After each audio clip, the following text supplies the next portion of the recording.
একদল ফেরেশতা চলে যাবে, আল্লাহ নবীর কাছে চলে যাবে, আল্লাহ রাসূলকে গিয়ে বলবে ইয়া রাসূলুল্লাহ ইয়া হাবিবাল্লাহ, আপনার উম্মত উম্মতিরা তারা দরুদ সালাম পাঠিয়েছে, ইয়া রাসূলুল্লাহ ইয়া হাবিবাল্লাহ, এটা আপনি গ্রহণ করে নিন। আল্লাহ নবী সেটা গ্রহণ করে নিয়ে নবী আমার মুচকে মুচকে হাসতে থাকবে, বলুন সুবহানাল্লাহ। আরেক দল ফেরেশতা চলে যাবে আমার আল্লাহ রাব্বুল আলামিনের দরবারে, আমার আল্লাহ পাক রব্বুল আলামিন ফেরেশতাদেরকে জিজ্ঞাসা করবে, ও আমার ফেরেশতারা, ও আমার মালাইকারা, তোমরা কোথায় গিয়েছিলে আমার সঙ্গে বলো। ওই সময় ফেরেশতারা বলবে আল্লাহ পাক, আল্লাহ তাআলা আপনি হলেন ইন্নাল্লাহ আলিমুম বিজাতিস সুদূর, বলুন সুবহানাল্লাহ। ও রব্বুল আলামিন আল্লাহ পাক, আপনি তো অদৃশ্যর খবর রাখেন, আপনি অন্তরের খবর রাখেন আল্লাহ। আমরা কোথায় গিয়েছিলাম আপনি জানেন, তারপরেও জিজ্ঞাসা করছেন। আমার আল্লাহ পাক বলবে ও আমার ফেরেশতারা, আমি তোমাদের যেটা জিজ্ঞাসা করেছি সেই প্রশ্নের উত্তর দাও।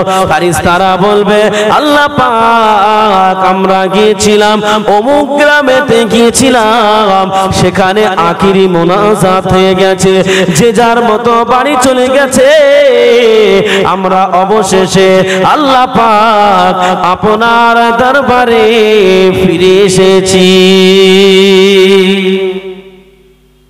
আল্লাহ পাক, আমরা অবশেষে আপনার দরবারে ফিরে এসেছি। আমার আল্লাহ পাক বলবে ও আমার ফেরেশতারা, সেই মাহফিলে কি কি আলোচনা হয়েছিল? আল্লাহ পাক কাদের জিজ্ঞাসা করবে? ফেরেশতাদেরকে। কি গো আল্লাহ পাক, এই যে এখন যে আলোচনাটা হচ্ছে, এই আলোচনাটা আল্লাহ পাক কি শুনতে পাচ্ছেন না পায় না? আল্লাহ পাক কি জানে না জানে না? জানে তো। তথাপিও আল্লাহ পাক ফেরেশতাদের মুখ দিয়ে শুনতে চাইছে। কেন বলেন তো? আপনার ছেলের প্রশংসা যদি অন্য কেউ করে, আপনার অন্তরটা খুশি হয় না বেজার হয়?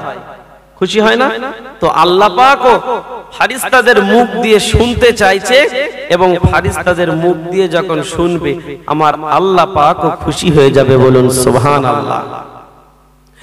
ও আমার ভাইজানেরা, কান খুলে শুনে রেখে দিন, জেনে রেখে দিন। দেখতে পাওয়া গেল বাবা, আল্লাহ পাক রব্বুল আলামিন ফেরেশতাদেরকে জিজ্ঞাসা করলো ও আমার ফেরেশতারা, সেখানে কি আলোচনা হয়েছিল আমি আল্লাহ পাক শুনতে চাই। ওই সময় আমার আল্লাহ পাককে বলবেন আল্লাহ পাক, সেখানে আলোচনা হয়েছিল তারা আপনার আযাবে জাহান্নাম, সেই জাহান্নাম কখনো চোখে দেখে না আল্লাহ পাক, তারা আপনার জাহান্নাম আর আগুনের ভয় করেছে।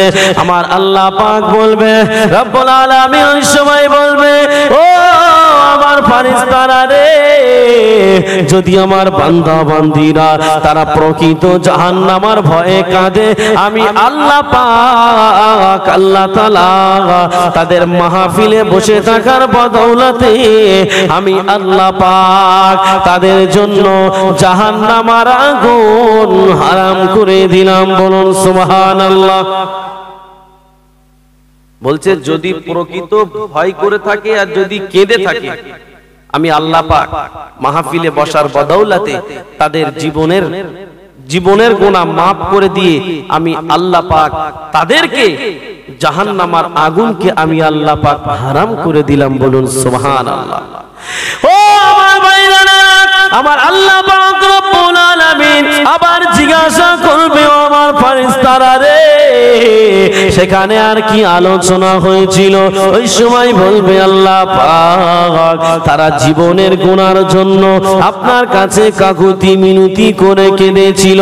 আমার আল্লাহ পাক বলবে ও আমার ফেরেশতারা, তুমি শুনে রেখে দাও, জেনে রেখে দাও, আমি আল্লাহ পাক আল্লাহ তাআলা যারা আমার কাছে জীবনের গুনার জন্য কেঁদেছে, তারা যদি খালেস দিনেতে তওবা করে, আমি আল্লাহ পাক পাক তাদের জীবনের গুনাহ মাফ করে দেব, বলুন সুবহানাল্লাহ।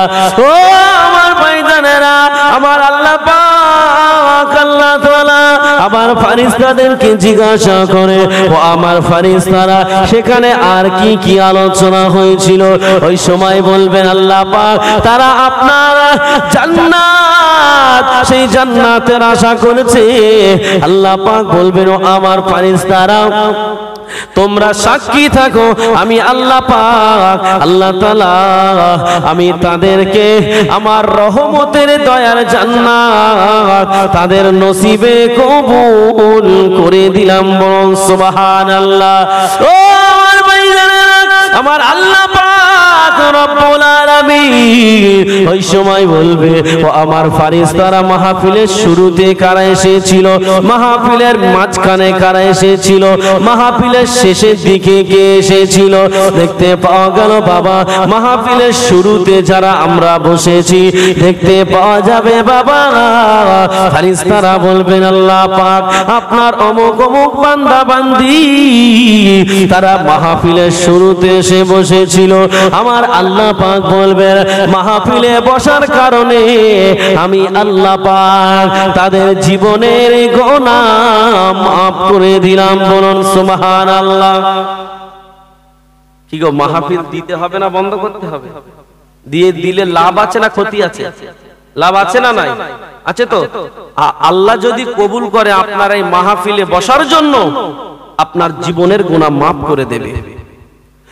ও আমার ভাইরা, আমার আল্লাহ পাক রব্বুল আলামিন ওই সময় ফেরেশতাদেরকে জিজ্ঞাসা করে, ও আমার ফেরেশতারা তোমরা বলো মাহফিলের মিডল পজিশনে কারা এসেছিল? ওই সময় বলে আল্লাহ পাক আপনার অমুক অমুক বান্দা বান্দি তারা মাহফিলের মিডল পজিশনে এসেছিল। আমার আল্লাহ পাক রব্বুল আলামিন ওই সময় বলবে, ও আমার ফেরেশতারা তোমরা সাক্ষী থাকো, আমি আল্লাহ পাক তাদেরও জীবনের গুনাহ মাফ করে দিলাম, বলুন সুবহানাল্লাহ। ও আমার ভাইজানেরা, আমার আল্লাহ পাক রব্বুল আলামিন আবার জিজ্ঞাসা করবে, ও আমার ফেরেশতারা কারা মাহফিলের শেষের দিকে এসেছিল? ওই সময় ফেরেশতারা বলবে আল্লাহ পাক আপনার অমুক অমুক বান্দা বান্দি তারা মাহফিলের শেষের দিকে এসেছিল, তাদের কি ফ্যাসিলিটি আছে? ওই সময় আমার আল্লাহ পাক বলবে, ও আমার ফেরেশতারা তোমরা সাক্ষী থাকো, আমি আল্লাহ পাক যারা প্রথমে এসেছিল, যারা মিডল পজিশনে এসেছিল আর যারা শেষের দিকে এসেছিল, আমি আল্লাহ পাক আল্লাহ তাআলা আমি সকলের জীবনের গুনাহকে আমি আল্লাহ পাক মাফ করে দিলাম, বলুন সুবহানাল্লাহ। তাহলে মাহফিলে এসে বসতে হবে না, হবে না? হ্যাঁ, এমন মাহফিল যেখানেই হবে আপনারা বসে যাবে, বসে যাবে। কারণ যদি এটা আপনার জন্য কবুল হয়ে যায়, আপনার আযাবে জাহান্নামের আগুনটাও আপনার জন্য হারাম হয়ে যাবে। আল্লাহ পাক আপনার জন্য রহমতের দয়ার জান্নাতটা নসিবে করে দেবে এবং আল্লাহ পাক জীবনের গুনাহ মাফ করে দেবে, বলুন সুবহানাল্লাহ। তাহলে এই মাহফিলে আমরা প্রত্যেকেই বসবো তো নাকি? বলুন ইনশাআল্লাহ। তো আলোচনা করতে করতে যে পর্যন্ত এসেছিলাম, আপনারা জানেন না আজকের আপনাদের সম্মুখে কয়েকটা গুরুত্বপূর্ণ আমলের কথা বলবো। ভুগড়ুমবাজি করে টাকা নিয়ে যাব না, ভুগড়ুমবাজি করে টাকা নিয়ে যাব না। আপনাদের এখানে যতটুকুন থাকবো ততটুকুন আপনাদের কিছু দিয়ে যাওয়ার চেষ্টা করব। আপনাদের কিছু শর্টকাটে আমল আমি শিখিয়ে দেব, যে আমলগুলো করবেন আপনার মরতে দেরি হবে, জান্নাতে যেতে দেরি হবে না, বলুন সুবহানাল্লাহ। মরতে দেরি হবে, জান্নাতে যেতে দেরি হবে না। কি গো, সে আমলগুলো শুনবেন নাকি? শুধু শুনলে হবে না, আমলগুলো করতে হবে। কিন্তু চেষ্টা করবেন মানে বলেন ইনশাআল্লাহ। সকলে মিলে বলেন, করবেন তো? আর যদি না হয় কি হবে?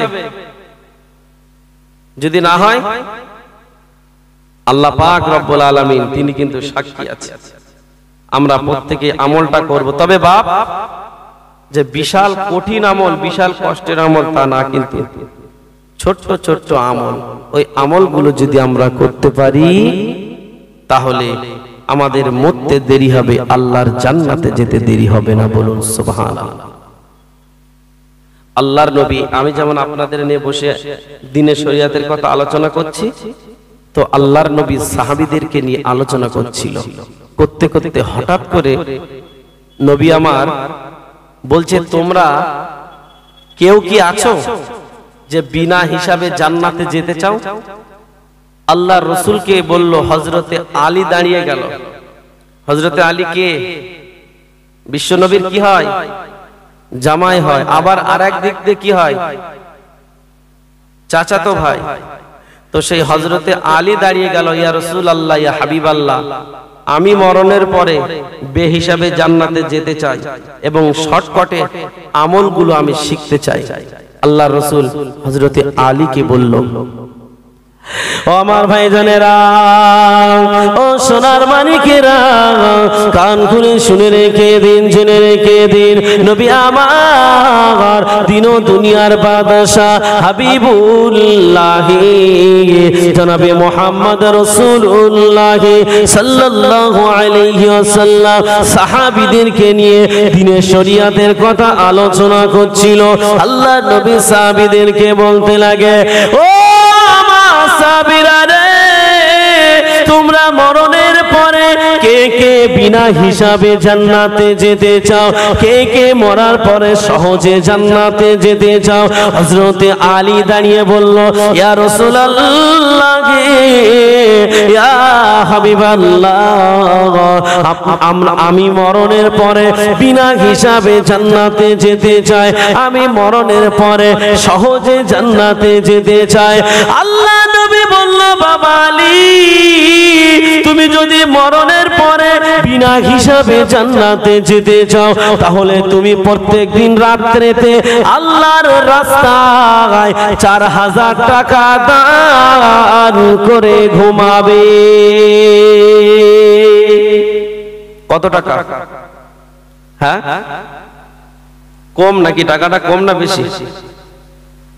তাহলে বিনা হিসাবে জান্নাতে যাওয়ার আশা থাকলো যে প্রত্যেকদিন রাত্রে যদি 4000 টাকা দান করতে হয়, তা আমি জান্নাতে যাব কিভাবে? আর 4000 টাকা প্রত্যেকদিন দান করা কি সম্ভব? হযরতে আলীকে যখন আল্লাহ রাসূল এই কথা বলল, সাহাবীরা হাসছে। এই আপনারা যেমন হাসছেন, সাহাবীরা হাসছে, বলছে কি সর্বনাশ, আলীর নিজেরই খাওয়া হয় না, কোনদিন হাড়ি জ্বলে, কোনদিন হাড়ি জ্বলে না, আর সে আলী 4000 টাকা দান করবে, তার জন্য জান্নাতে যাবে? ও আলীর দ্বারা সম্ভব না। ও আমার ভাইজানেরা, ও সোনার মানিকেরা, কান খুলে শুনে রেখে দিন, রেখে দিন। আল্লাহ নবী যখন হযরতে আলীকে এই কথা বলল, বাবা আলী, তুমি 4000 টাকা প্রত্যেকদিন রাত্রিতে আল্লাহর রাস্তায় দান করে যদি তুমি ঘুমাও, মরণের পরে বিনা হিসাবে জান্নাতে যেতে পারবে। হযরতে আলী ওই সময় বলল, ইয়া রাসূলুল্লাহ, হে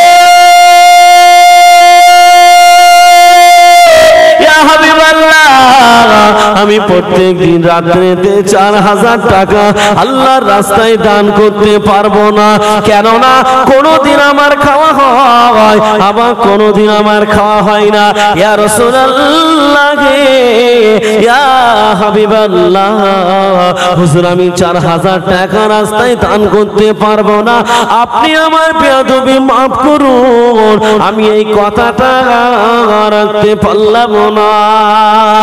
হযরতে আলীর কথা শেষ হতে না হতে আল্লাহ নবী জবাব দিল, বাবা আলী, তোমার প্রত্যেক দিন রাত্রিতে আল্লাহর রাস্তায় 4000 টাকা দান করতে হবে না। কোন বান্দা, কোন বান্দি রাত্রে ঘুমানোর আগে যদি আল্লাহর জন্য, আল্লাহকে খুশি করার জন্য সূরা ফাতিহাটা 4 বার পড়ে নেয়, কোন বান্দা বান্দি আল্লাহর রাস্তায় 4000 টাকা দান করলে যে সওয়াব হয়, ওই বান্দা বান্দির নামায় আমলে আমার আল্লাহ পাক 4000 টাকার সওয়াব দিয়ে দেয়। বলুন সুবহানাল্লাহ। একটু জোরে বলেন তাকবীর দান, নারায়ে তাকবীর। আর একটু জোরে দেন, নারায়ে তাকবীর। কি বলছে? প্রত্যেকদিন রাত্রে তোমার 4000 টাকা দিতে হবে না, তুমি মাত্র 4 বার সূরা ফাতিহাটা পড়ে ঘুমিয়ে যাবে। 4000 টাকা দান করলে যে সওয়াব, ওই সওয়াব আমার আল্লাহ পাক বান্দা বান্দির নামায় আমলে দিয়ে দেবে। বলুন সুবহানাল্লাহ। ও আমার ভাইরা, কান খুলে শুনে রেখে দিন, শুনে রেখে দিন।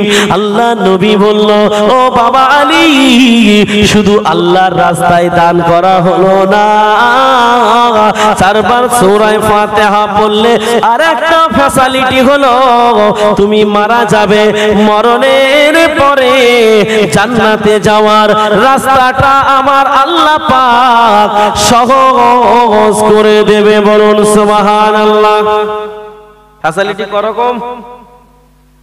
4000 টাকা দান করলে যে সওয়াব, সে সওয়াব পেয়ে যাচ্ছে। 4 বার যদি সূরা ফাতিহাটা পড়ে। সূরা ফাতিহা পারি তো নাকি আমরা? কি বলেন তো? হ্যাঁ, এই তো। আলহামদুলিল্লাহি রাব্বিল আলামিন আর রহমানির রহিম মালিক ইয়াউমিদ্দিন ইয়্যাকা না'বুদু ওয়া ইয়্যাকা নাস্তাঈন ইহদিনাস সিরাতাল মুস্তাকিম।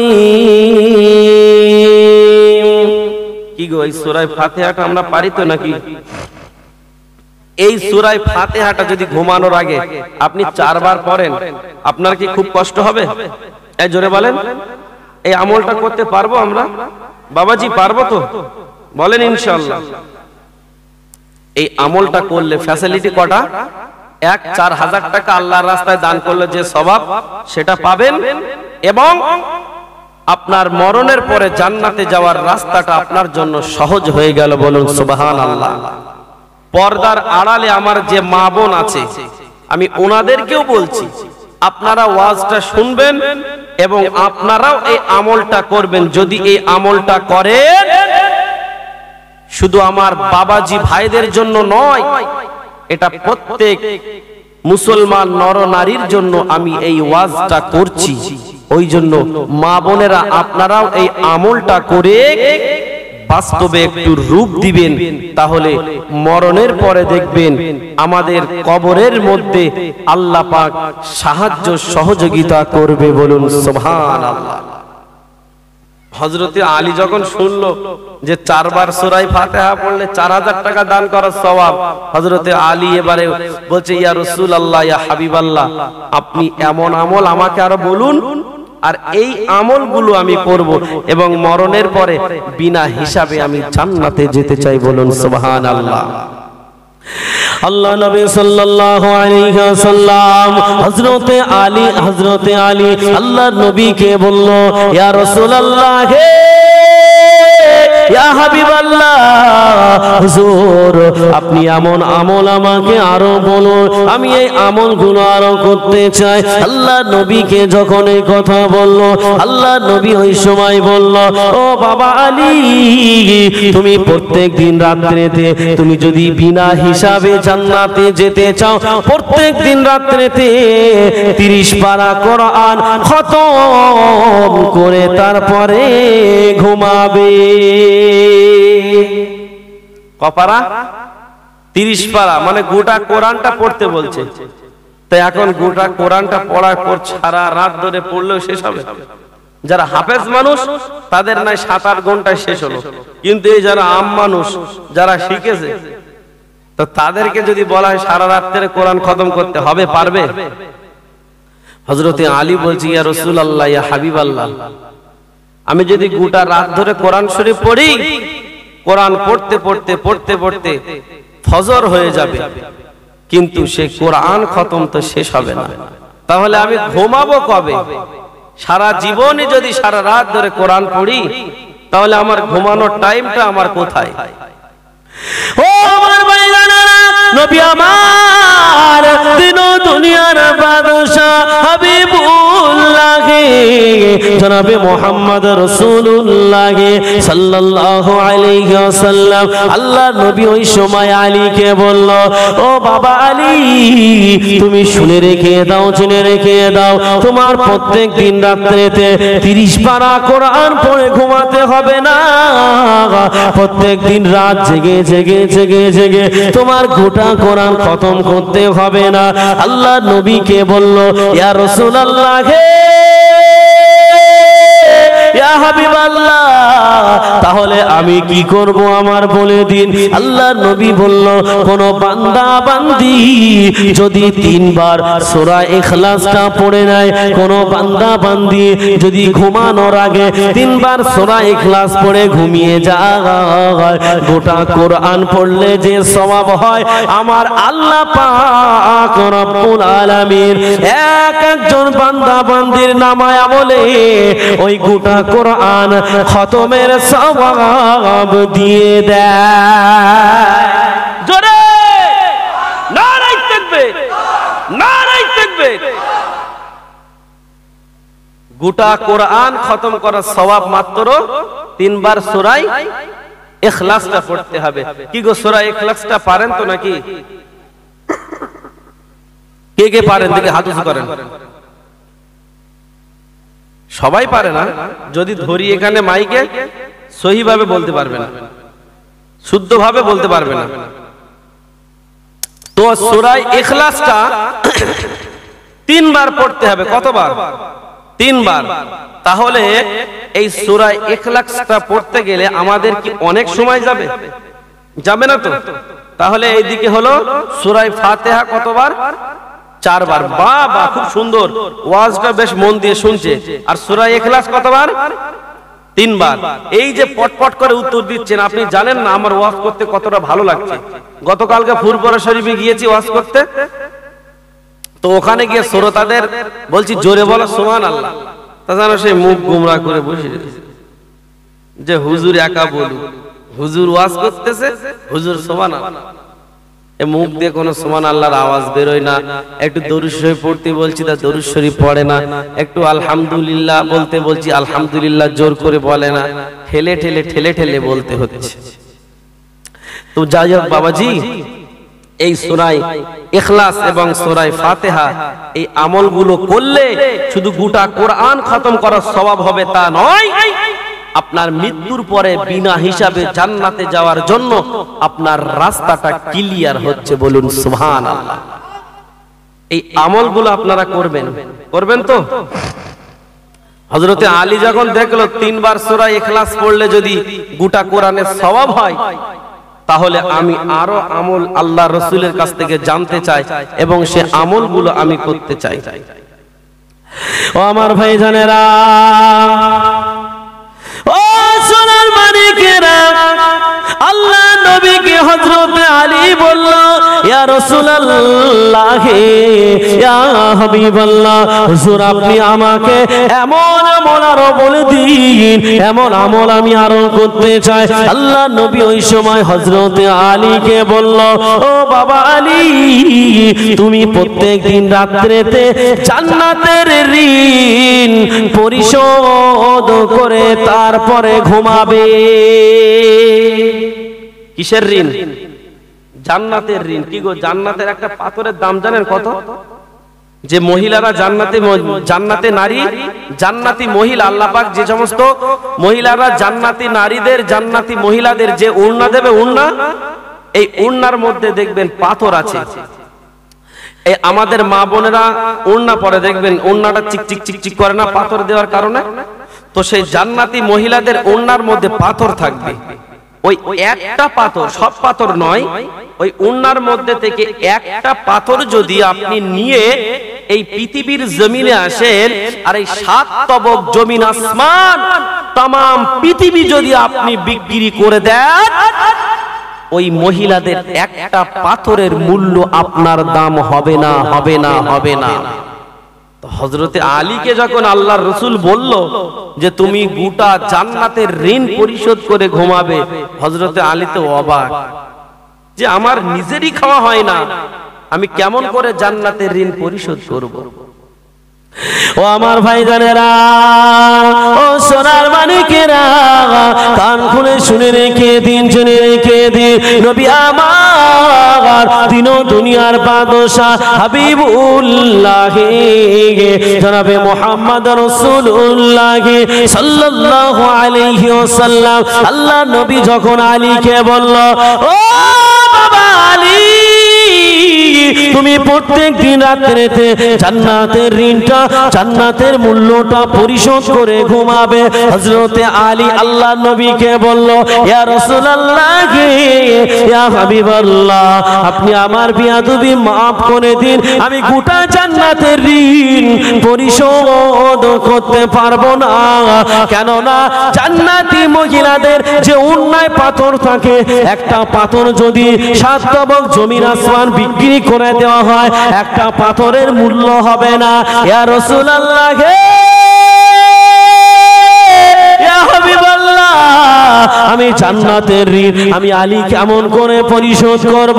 আমি তো বড় গরীব। ইয়া রাসূলুল্লাহ, ইয়া হাবিবাল্লাহ, আপনি আমার বেয়াদবি maaf করুন, আমি জান্নাতের ঋণ পরিশোধ করতে পারবো না। আল্লাহ নবীকে যখন এই কথা বলল, আল্লাহ নবী ওই সময় বলে, ও বাবা আলী, তুমি শুনে রেখে দাও, জেনে রেখে দাও, আমি রাসূলুল্লাহ তোমাকে জানিয়ে দিলাম, আমি রাসূলুল্লাহ তোমাকে ঘোষণা দিলাম, পৃথিবীর জমিনে কোন বান্দা বান্দি যদি আমি রাসূলুল্লাহ আমার উপরে 3 বার দরুদ পড়ে নাই, গোটা জান্নাতের ঋণ পরিশোধ করার সওয়াব আমার আল্লাহ পাক দিয়ে দেয়। ও আমার ভাইজানেরা, হযরতে আলীকে যখন এই কথা বলল, হযরতে আলী বলল, ইয়া রাসূলুল্লাহ, ইয়া হাবিবাল্লাহ, আমি তাহলে এই আমলটা করতে পারবো, আপনি আমাকে আরো এমন সহজ আমল বলে দিন। আল্লাহ নবীকে যখন এই কথা বলল, আল্লাহ নবী বলল, বাবা আলী, তুমি এই আমলগুলো করবে, মরতে দেরি হবে, আল্লাহ পাকের জান্নাতে যেতে দেরি হবে না। বলুন সুবহানাল্লাহ। মরতে দেরি হবে, জান্নাতে যেতে কি হবে না? দেরি হবে না। তাহলে এই আমলগুলো আমরা প্রত্যেকেই করব তো নাকি? করব তো? বলেন ইনশাআল্লাহ। তারপরে হযরতে আলীকে যখন এই কথা বলল, হযরতে আলী বলছে, ইয়া রাসূলুল্লাহ, ইয়া হাবিবাল্লাহ, তাহলে আপনি একটা কাজ করেন, এমন আমল আমাকে আরো একটু শিখিয়ে দিন, এমন আমল আমি আরো করব, এবং আমি চাই আমি মারা যাব, কিন্তু আমার মারা যাওয়ার পর আমার কবর, আমার হাসর, আমার মিজান, আমার পুলসিরাত কোন ঘাটিতে যেন আমার কোন রকম হিসাব না নেয়। আমি চাই বিনা হিসাবে জান্নাতে যেতে। বলুন সুবহানাল্লাহ। সেই জান্নাতে আমরা যেতে বিনা হিসাবে চাই না? চাই না? চাই তো? তাহলে এই আমলগুলো করতে হবে না, হবে না? জোরে বলেন। আল্লাহ রাসূল সাল্লাল্লাহু আলাইহি ওয়াসাল্লাম বলল, যদি কোনো বান্দা বান্দি আমার সঙ্গে আঙ্গুলের মতো পাশাপাশি থাকতে চাই, তাহলে আমি রাসূলুল্লাহ এখন আমি জিজ্ঞাসা করব, কে কে থাকতে চাও? আল্লাহ নবী সাল্লাল্লাহু আলাইহি ওয়াসাল্লাম, ও আমার ভাইজানেরা, হযরত আলী, আল্লাহ নবী হযরত আলীকে বলল, বাবা আলী, আঙ্গুলের মতো পাশাপাশি জান্নাতে কে থাকতে চাও? আল্লাহ নবীকে যখন আল্লাহ নবী যখন এই কথা বলল, হযরতে আলী বলল, ইয়া রাসূলুল্লাহ, ইয়া হাবিবাল্লাহ, আমি আপনার পাশে আপনার কাছে আঙ্গুলের মতো পাশাপাশি জান্নাতে থাকতে চাই। আল্লাহ নবীকে যখন এই কথা বলল, আল্লাহ নবী ওই সময় বলল, ও বাবা আলী, তাহলে আমার সঙ্গে যদি আঙ্গুলের মতো পাশাপাশি জান্নাতে থাকতে চাও, আঙ্গুলের মতো পাশাপাশি যদি আমার সঙ্গে থাকতে চাও, প্রত্যেক দিন রাত্রিতে ঝগড়া বন্ধ করে ঝগড়া মিটিয়ে তোমার ঘুমাতে হবে। বলছে প্রত্যেক দিন রাত্রিতে বাপ বেটায় অশান্তি, সেই ঝগড়া মিটাতে হবে। স্বামী স্ত্রীর অশান্তি, ঝগড়া মিটাতে হবে। এই গ্রামের সঙ্গে ওই গ্রামের অশান্তি, সেই ঝগড়া মিটাতে হবে। আল্লাহ রসুলকে বলছে, ইয়া রাসূলুল্লাহ, ইয়া হাবিবাল্লাহ, আমি যদি সারা রাত ধরে ঝগড়া মিটাই, আমি কি খুঁজে খুঁজে বেড়াবো কার বাড়ি ঝগড়া হচ্ছে কার বাড়ি ঝগড়া হচ্ছে না? আমি কি করে বুঝবো? আল্লাহ নবী ওই সময় বলল, ও বাবা আলী, ও বাবা আলী, তোমার কোন জায়গায় খুঁজতে হবে না। কোন বান্দা কোন বান্দি যদি ঘুমানোর আগে 10 বার আস্তাগফিরুল্লাহ পড়ে ঘুমিয়ে যায়, একজন বান্দা অপর বান্দার সঙ্গে ঝগড়া মিটিয়ে দিলে যে সওয়াব হয়, বাপ বেটার মধ্যে ঝগড়া মিটিয়ে দিলে যে সওয়াব হয়, স্বামী স্ত্রীর মধ্যে ঝগড়া মিটিয়ে দিলে যে সওয়াব হয়, এক গ্রাম থেকে অপর গ্রামে যে অশান্তি দ্বন্দ্ব লেগে যায়, ওই দ্বন্দ্বটা মিটিয়ে দিলে যে সওয়াব হয়, ঘুমানোর আগে যদি 10 বার আস্তাগফিরুল্লাহ পড়ে ঘুমিয়ে যায়, আমার আল্লাহ পাক একজন বান্দার নামায় আমলে ওই পরিমাণ সওয়াব আমার আল্লাহ দিয়ে দেয়। তাহলে ঘুমানোর আগে আস্তাগফিরুল্লাহ এই আমলটা আমরা 10 বার করতে পারবো না? আমলগুলো কি খুব বড় হয়ে যাচ্ছে বাবা? ছোট ছোট তো, হ্যাঁ? এই ছোট্ট ছোট্ট আমল করতে করতে কিয়ামতের ময়দানে দেখবেন আমার আপনার জন্য আমলের পাহাড় তৈরি হয়ে গেছে। আপনি কল্পনাই করতে পারবেন না যে এত আমল আমি জীবনে কবে করলাম, এত আমল আমি জীবনে কবে করলাম। ওই জন্য এই আমলগুলো আমাদের প্রত্যেককে করতে হবে। যদি না করা হয় তাহলে কিন্তু আমরা রাসূলের সঙ্গে জান্নাতে থাকতে পারবো না। আল্লাহর নবীকে হযরতে আলী বলল, ইয়া রাসূলুল্লাহ, ইয়া হাবিবাল্লাহ, আপনি আরো এমন আমল আমাকে বলে দিন। হযরতে আলীকে বলছে, আঙ্গুলের মতো পাশাপাশি তো জান্নাতে থাকবে, এখন আমি বলবো যে আমার সঙ্গে সঙ্গে আমার সাথে আমার সঙ্গে জান্নাতে কে ঢুকতে চাও? রাসূলের সঙ্গে জান্নাতে ঢুকতে কে চাও?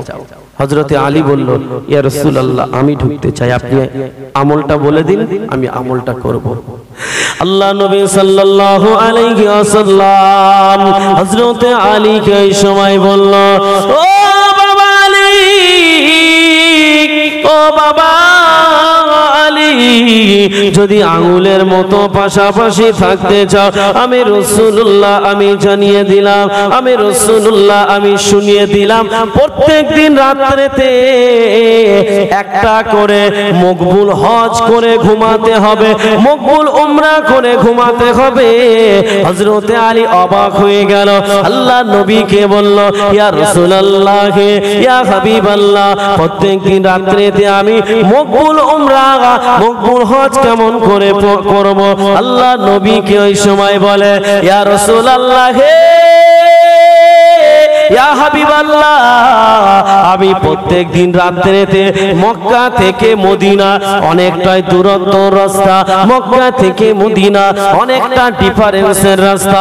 ইয়া রাসূলুল্লাহ, ইয়া হাবিবাল্লাহ, আমি যদি হাঁটা শুরু করি, মক্কা মদিনা এত দূরের রাস্তা রাত ফুরিয়ে যাবে, কিন্তু ওই হজ করতে যাওয়া আমার দ্বারা সম্ভব হবে না। কি বলছে? রাত ফুরিয়ে যাবে। মক্কা মদিনার যে রাস্তা এতটা ডিফারেন্স, যদি আমি হেঁটে হেঁটে হেঁটে হেঁটে হজ করার উদ্দেশ্যে যাই প্রত্যেকদিন রাত্রিতে, রাত ফুরিয়ে যাবে, আমি কি করে হজ করব?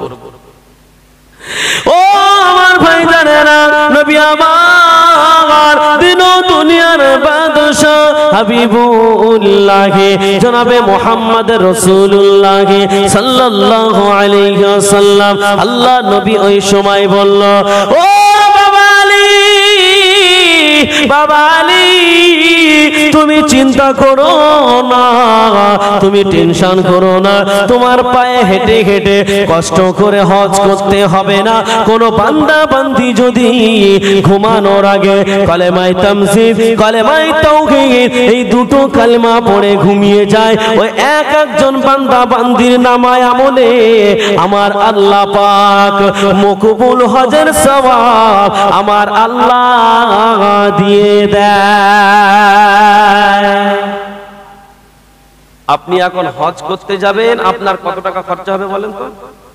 ফরজ হজ, উমরা নয়, ফরজ হজ যদি করতে যান আপনার ম্যাক্সিমাম 5 থেকে 6 লাখ টাকা খরচা হবে। হবে না? হবে না? হ্যাঁ, তাহলে এই 5-6 লাখ টাকা খরচা করে কষ্ট করে হজে যাবেন, আপনার হজটা কবুল হবে এর কোনো গ্যারান্টি নাই। আছে? আছে? দেখা যাচ্ছে চাচা হজ করতে যাচ্ছে, লোকের আল ঠেলে হজ করতে যাচ্ছে, আল ঠেলে হজ করতে যাচ্ছে। যত জমি সব আলের মধ্যে, যত জমি সব আলের ভিতরে, আল ছেটে ছেটে ছেটে ছেটে একেবারে যে আলের ওপর যে পা দিয়ে হেঁটে যাবে সে লাইন রাখে না। যত জমি সব আলের মধ্যে। চাচা হজ করে বাড়ি এসেছে, হজ করে বাড়ি এসে দেখছে, ছেলেরা দেখছে চাচা আলের মাথায় ঘুরে যে হাতে যে হেতেল বানা একটা লাঠি ছিল ওইটা দিয়ে ঘোক করে দিয়েছে, ঘোক করে দিয়ে নিজের খেতে পানি করে নিয়েছে। ছেলেরা মনে করছে বাপের হজে পাঠিয়ে মনে হয় বেশ কাজ হয়েছে, বাপ খেতে ঘুরেছে, আল্লাহ মনে হয় বরকত দিয়েছে, এমনি এমনি পানি ভরে গিয়েছে। ওই সময় বলছে, আব্বা তোমার হজে পাঠিয়ে আমাদের খুব কার্যকারী হয়েছে। বলছে কেন? বলছে তুমি যে খেতে ঘুরেছো আল্লাহ বরকত দিয়েছে, খেতে পানি ভরে গিয়েছে। বলছে ওরে বাবা না, তাহলে কি? বলছে কি যে ওই খেতে পানি ছিল না গো, আমার হাতে যে এরকম সে হেতেল পানা লাঠি ছিল, ওই লাঠিটা দিয়ে আলটা আমি ঘোক করে দিয়েছি, ওই জন্য পানি এসেছে। বলছে আব্বাজান তোমার যে এত টাকা খরচা করে হজে পাঠালাম, ওই টাকাগুলো সব তুমি সেই ঘোগের মধ্যে দিলে? ঘোগের মধ্যে দিয়েছে। তো চাচার জমি সব আলের মধ্যে, আল ছেটে ছেটে ছেটে ছেটে চাচা একেবারে সর্বনাশ করে ফেলেছে। তো আপনি হজে যাবেন, আপনার কোনো গ্যারান্টি নাই আপনার হজটা কবুল হবে। ও আমার ভাইজানেরা, নবী আমার দিন ও দুনিয়ার বাদশা হাবিবুল্লাহ জনাবে মুহাম্মদ রাসূলুল্লাহ সাল্লাল্লাহু আলাইহি ওয়াসাল্লাম, আল্লাহ নবী আলীকে বলল, ও বাবা আলী, কোন বান্দা বান্দি যদি মকবুল হজ করে নেয়, কোন বান্দা বান্দি যদি মকবুল হজের সওয়াব পেতে চায়, কালেমায়ে তামসিদ, কালেমায়ে তাওহীদ পড়ে ঘুমালে আমার আল্লাহ পাক তার নামায় আমলে মকবুল হজের সওয়াব দিয়ে দেয়। বলুন সুবহানাল্লাহ। শুধু মকবুল হজের সওয়াব দেয় না, আমার আল্লাহ পাক আল্লাহ তাআলা তার মরণের পরে বিনা হিসাবে জান্নাতে যাওয়ার রাস্তাটা আমার আল্লাহ পাক সহজ করে দেয়।